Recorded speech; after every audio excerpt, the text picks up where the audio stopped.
Chapter 4 Marriage Proposal. Khadijah began admiring the Prophet, peace be upon him, more and more.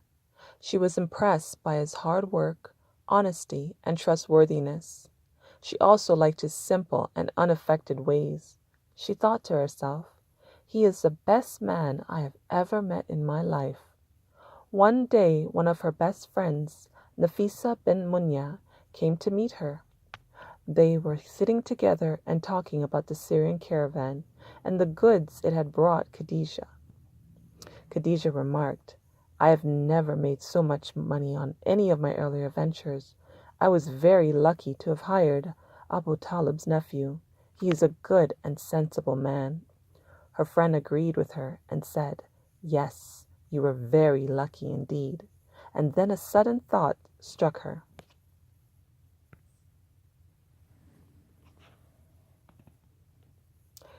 "He is a young man of marriageable age, and you are a widow. You are well suited to each other. Why don't you marry him? I can act as the go-between." Khadijah thought for a while and agreed with her. "You are right. It is a good idea. Help me with this and go ask him." Nafisa went straight to the Prophet Muhammad ﷺ, peace be upon him, and asked him, "Why don't you get married?" He answered truthfully, "I don't have money to get married. I cannot support a family as yet." But Nafisa would not give up. She asked, "What if you let off from taking on such a responsibility?" "How could that be possible?" asked the Prophet, peace be upon him. "It is simple and easy. Khadijah would like to marry you," explained Nafisa. This was a pleasant surprise for the Prophet, peace be upon him. The Prophet had great regard for Khadijah and held her in great esteem. He promised Nafisa, "I will talk to my uncle and let you know." Abu Talib was very pleased when he heard of the marriage proposal. With great joy he agreed to it. The Prophet, peace be upon him, was happy too, and in no time the day for the marriage was fixed. The marriage became a good occasion for family and friends to get together. In the presence of the family, Abu Talib read the nikah himself. Khadijah's father was dead, so her uncle Amr ibn Asad was there instead, as was her learned cousin, Waraq ibn Nawfal. The Prophet's foster mother, Halima Sadiya, was there too.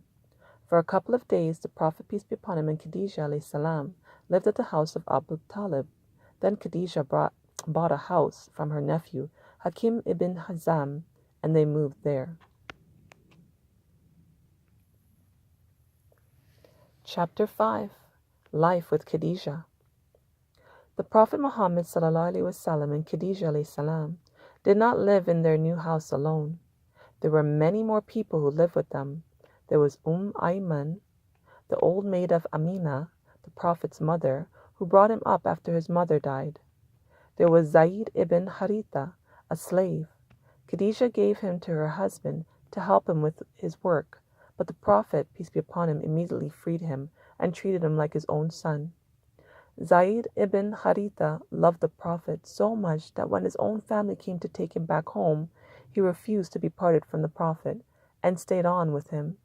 And later on, when his father died, Zubair ibn Awam came to stay with them and became one of the first people to accept Islam. The Prophet, peace be upon him, and Khadijah, peace be upon her, had 6 children, 2 boys and 4 girls. Both the boys, Qasim and Abdullah, died when they were still babies. The 4 daughters, Zainab, Ruqayya, Kulthum, and Fatima, grew up into beautiful young girls and were married when the time came. Zainab was married to Khadijah's nephew, Abu al-As ibn Arabiya, son of Khadijah's sister. He was a kind and upright man, and they were very happy together. Ruqayya and Kulthum were married to 2 sons of Abu Lahab, Utbah and Utayba. But when the Prophet, peace be upon him, began his mission of spreading the message of Islam, Abu Lahab's, though also an uncle of the Prophet, became the Prophet's enemy. Also, most of the members of the Quraysh, the main tribe of Makkah, opposed the Prophet. The Quraysh and Abu Lahab forced Utbah and Utaybah to divorce the daughters of the Prophet and send them back to their father. Later on, Ruqayya was married to Uthman ibn Affan. When things in Makkah became difficult for the believers, both of them together with some other people migrated to Abyssinia, known as Ethiopia in Africa. But when the Prophet left Makkah and settled in Medina, they came back and joined him there. Sometime before the Battle of Badr, Ruqayya fell sick and died soon afterwards. After her death, the Prophet married his other daughter, Kulthum, to Uthman ibn Affan, but she too did not live long. The youngest daughter, Fatima, married her father's cousin and son of Abu Talib, Ali. They had 2 sons, Hassan and Hussein.